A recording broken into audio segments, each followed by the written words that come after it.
So today was like a really weird day where I just kind of passed out halfway through the day and ended up having to sleep. Despite sleeping a full night last night, it's kind of 6 weeks to go in my current job and I'm just like running out of energy, and yeah, I'm exhausted. It's like all day Zoom calls and stress plus moving the boat around is really tiring. Anyway, I thought I'd just say that.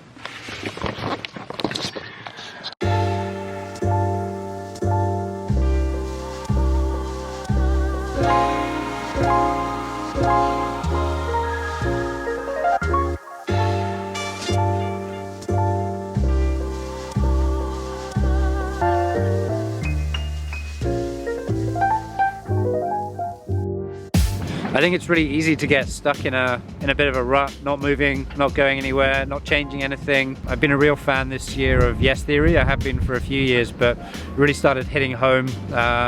So we wanted to kind of run our own version of Seeking Discomfort. So really decided we'd push off from Essex and go somewhere else, you know, head out into the yonder. Because the whole country is in lockdown, or large parts of the UK are in lockdown now, we can't go to the office, so all of our work is from home.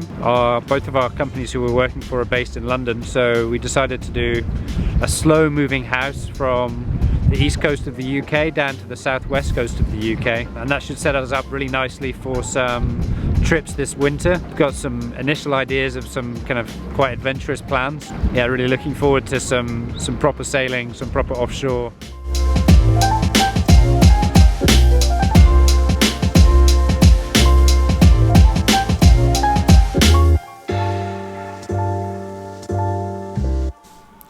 It was only a short hop from Warbarrow Bay over to Portland, and normally we'd sail, but it's actually quite nice to have such a flat, calm day to take in the views.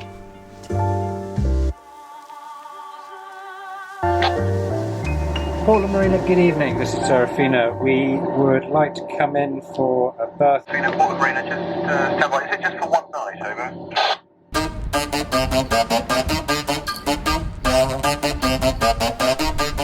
Portland's had a bit of a rough time, like a lot of Britain's coastal towns. First the Romans came in and invaded. Then later in 789, their first reported Viking landing was here. Just 4 years before they landed in the other parts of the UK. 6 million tonnes of London's post-war buildings come from here, as do 500,000 World War II gravestones. The area was very active in World War I and World War II and the Cold War, to the point that it had one of the busiest military helicopter airports in the UK. This area of Castletown used to be called Drunkard's Row, but as you can see now it's a little bit quieter than it was back in the day.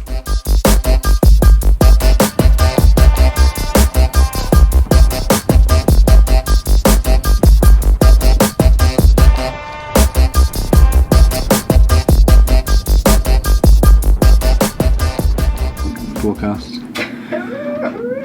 That's insane. 51 on Saturday. Gusts. And next week, yeah, it's just relentless, one after another. So it's the weekend, it's still raining, well, it's still windy, gusting 50 knots at the moment, and so I think we're a bit stuck for a few days. It's been like this for like 2 weeks now. We've just been sitting waiting here. We've got our spot in the marina where we're going in Plymouth. We're not too keen on moving when it's this windy. As you can see, we had a couple of rough nights in Portland. This is me trying to get a fender back in. A good trick here was to run the engine in reverse so the boat could come away from the pontoon, so it wasn't just being pushed on too much.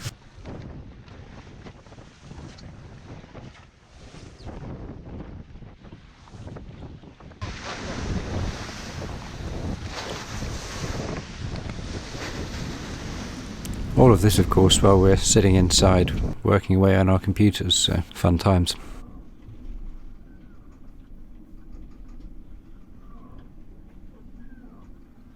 Okay, so There was a lockdown announced in the UK yesterday, or on Friday, and we basically got 1 day to get from here to Plymouth. So we decided we're going to head out tonight, and that'll get us in for 4 o'clock tomorrow, hopefully. But it's been quite windy, and it's quite a long way to go after a full day of work, so we'll see how it goes.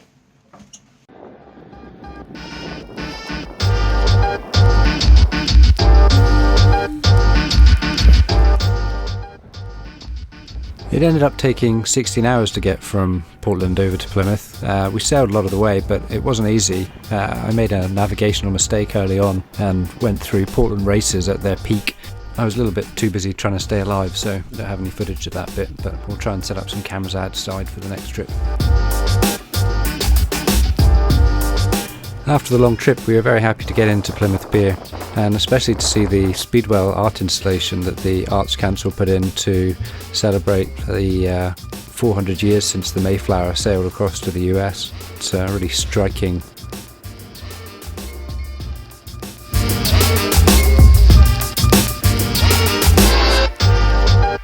One thing we noticed was that one of our tanks was getting a bit empty, so we refilled that. I don't think we've refilled with diesel since the beginning of spring this year, so I was very happy to see that.